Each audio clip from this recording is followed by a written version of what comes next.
Apalah ajak korang kek berulat, buang bahagian kulat, lepas tu sambung makan. Aku dah nampak dia punya kulat tu. Abang dah nampak kulat dari luar, lepas tu pergi buka pula. Tahu tak spora kulat tu boleh terbang masuk dalam hidung? Spora tu bila terbang masuk dalam salur pernafasan kita, ada sesetengah orang yang ada asma terutamanya, spora dari kulat tu akan menyebabkan laluan ini sempit. Mau tak trigger simptom asma. Lepas tu jangan heran lah. Pasal pun nafas bunyi. Kena sedut ubat ni pula. Kek yang ada kulat macam ni, warna putih ke, warna kuning-kuning ni ke, kalau hang teropong, dia akan nampak rupa macam ni. Aku nak hang bayang yang ni kek coklat hitam. Sama macam gambar ni. Yang halus-halus atas kulat tu, yang tu lah dia punya tangkai sporegium. Yang atas tu spores.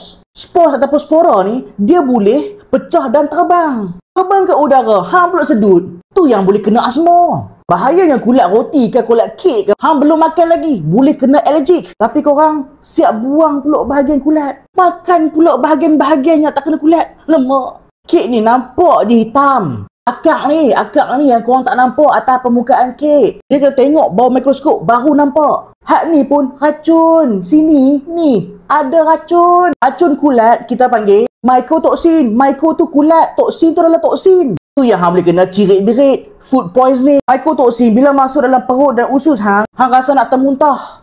Lepas tu hang rasa cirit-birit, sakit perut kram. And kalau lah toksin tu berjaya masuk dalam darah, habis korang.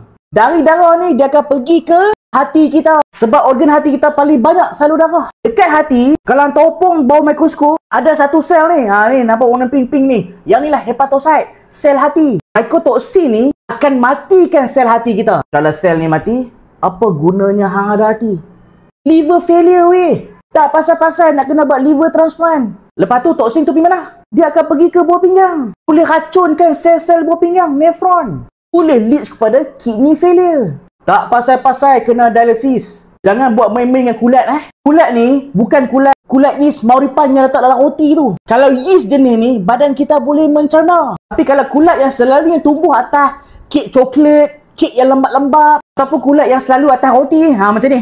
Kulat jenis ni boleh menyebabkan keracunan makanan. Walaupun hang buang bahagian kulat, lepas tu hang makan bahagian-bahagian kosong ni, still ada akak-akak dia. Nampak je kulat macam ni, tapi akak dia sampai dalam, merata-rata di permukaan roti. Sama macam kek. Kau nak tahu kulat jenis apa yang selalunya atas kek, atas roti? Kulat jenis ni, spora hitam. Nama dia Rhizopus stolonifer. Nata ni cukup banyak dekat kek, dekat roti. Kalau roti tu lembab, lepas tu moist coklat kek, siap. Naik lah binatang ni. Kulat ni bahaya weh. Dia menghasilkan mycotoxin. Mycotoxin tu akan menyebabkan keradangan dalam badan. Kalau setakat makan 2-3 sudu okey lagi. Aku harap korang tak ada apa-apa lah. Lepas ni jangan buat dah lah. Risau. Bukan seorang dua je buat video. Banyak yang buat video yang banyak ada kulat. Lepas tu dia pun boleh buat mukbang pula makan. Dekat situ nampak sangat rakyat Malaysia tak aware pasal benda ni. So aku terpaksa buat video. Video ni aku buat bukan nak jatuhkan kek Fendi Mojo ke apa. No. Sebab ada je dapat kek okey. Tak ada kulat. Nampak pun sedap. Even aku sendiri pun teringin nak try.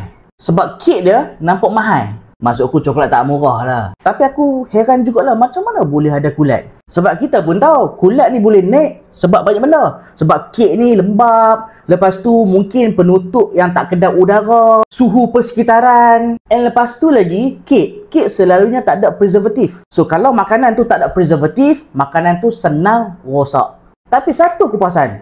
Nampak tak binatang apa ni?